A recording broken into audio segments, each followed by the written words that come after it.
Hi,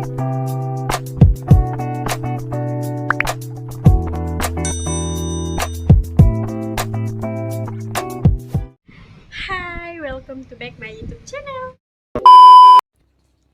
Assalamualaikum warahmatullahi wabarakatuh. Hello, welcome back my YouTube channel. Perkenalkan, nama saya Sucianti. Pada kesempatan kali ini saya akan membahas 3 materi sekaligus. Yang pertama yaitu upaya pemberantasan korupsi, yang kedua gerakan, kerjasama dan instrumen internasional pencegahan korupsi, dan yang ketiga tindak pidana korupsi dalam peraturan perundang-undangan di Indonesia. Yang pertama, upaya pemberantasan korupsi. Konsep pemberantasan korupsi tidak ada jawaban yang tunggal dan sederhana untuk menjawab mengapa korupsi timbul dan berkembang sedemikian rupa masif di suatu negara. Yang pertama, upaya pemberantasan korupsi. Konsep pemberantasan korupsi. Tidak ada jawaban yang tunggal dan sederhana untuk menjawab mengapa korupsi timbul dan berkembang sedemikian masif di suatu negara. Ada yang menyatakan bahwa korupsi ibarat penyakit, kanker ganas yang sifatnya tidak hanya kronis tetapi juga akut. Perlu dipahami bahwa dimanapun dan sampai pada tingkatan tertentu, korupsi memang akan selalu ada di suatu negara atau masyarakat.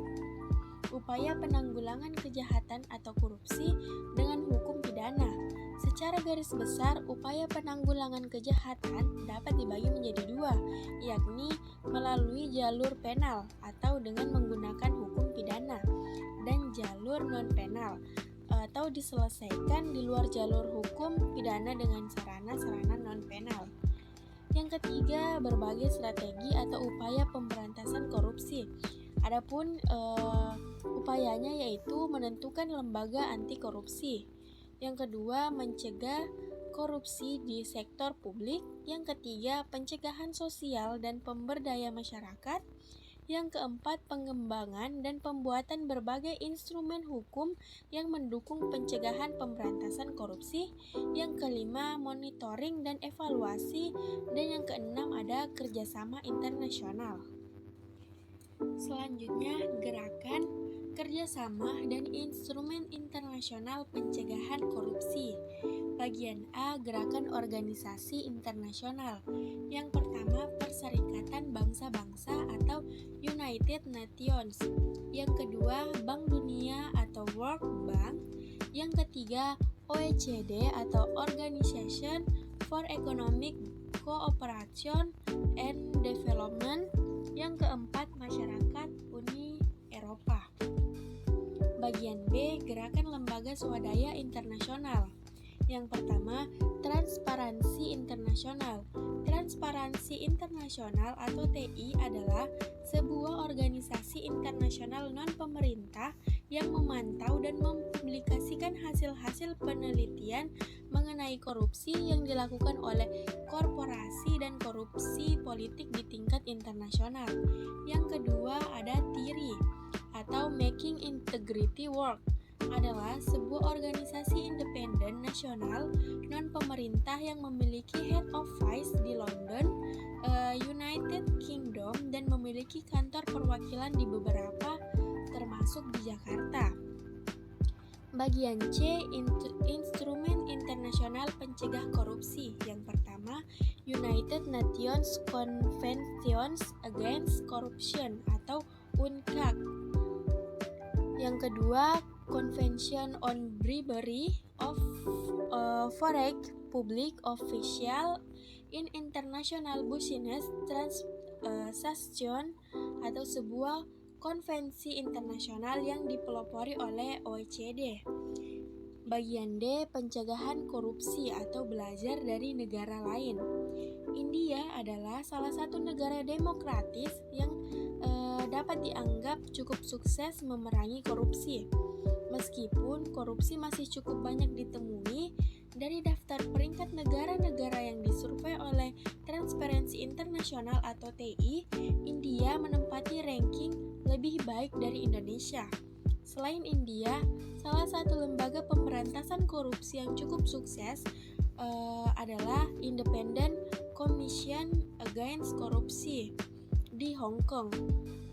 Tony Wong, mantan komisaris ICAT atau semacam KPK di Hong Kong, menyatakan bahwa salah satu kunci sukses pemberantasan korupsi adalah dengan adanya lembaga anti korupsi yang berdedikasi, independen, dan bebas dari politisasi.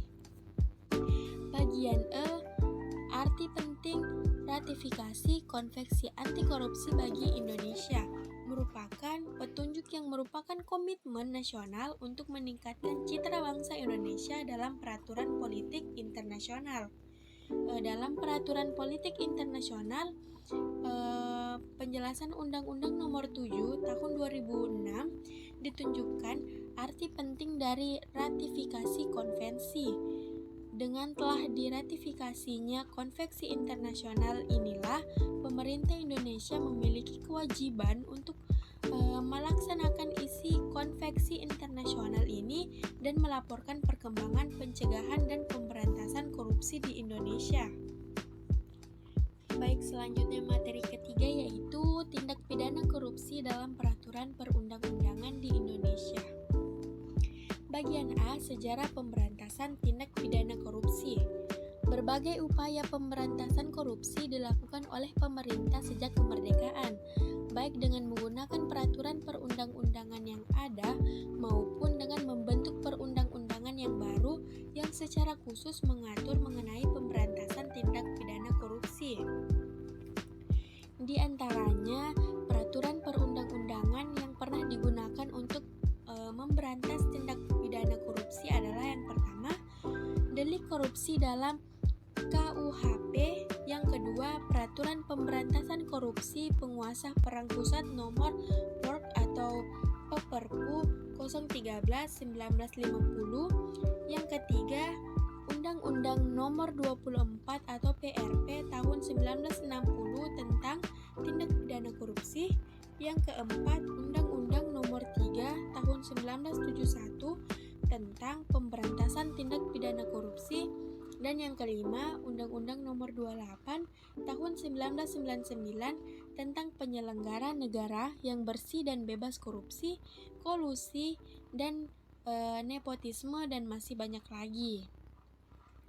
Bagian B, latar belakang lahirnya delik korupsi dalam perundang-undangan korupsi. Yang pertama, delik korupsi yang dirumuskan oleh pembuat undang-undang. Yang kedua, delik korupsi diambil dari KUHP, delik di mana dapat kita bagi menjadi dua, yaitu delik korupsi yang ditarik secara mutlak dari KUHP, delik-delik yang diambil dari KUHP yang diadopsi menjadi delik korupsi sehingga delik tersebut di dalam KUHP menjadi tidak berlaku lagi. Yang bagian B, delik korupsi yang ditarik tidak secara mutlak dari KUHP. Delik-delik yang diambil dari KUHP dengan syarat keadaan tertentu, yaitu berkaitan dengan pemeriksaan tindak pidana korupsi, diadopsi menjadi delik korupsi, namun dalam keadaannya tetap menjadi delik sebagaimana diatur dalam KUHP.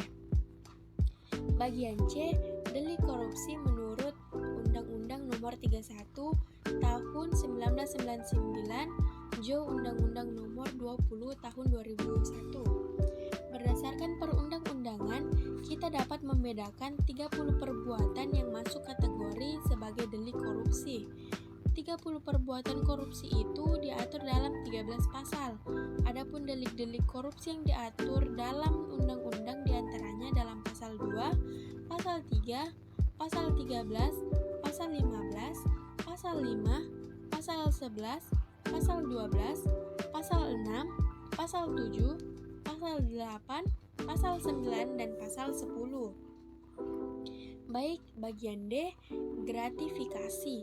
Dalam penjelasan pasal 12B ayat 1 Undang-Undang Pemberantasan Tindak Pidana Korupsi tahun 1999, Jo Nomor 20 Tahun 2001 disebutkan pengertian gratifikasi adalah pemberian dalam arti luas meliputi pemberian uang, rabat atau diskon, komisi, pinjaman tanpa bunga, tiket perjalanan, fasilitas penginapan, perjalanan wisata, pengobatan cuma-cuma, dan fasilitas lainnya. Gratifikasi hanya ditunjukkan kepada pegawai negeri atau penyelenggara negara sebagai penerima atau suatu pemberian.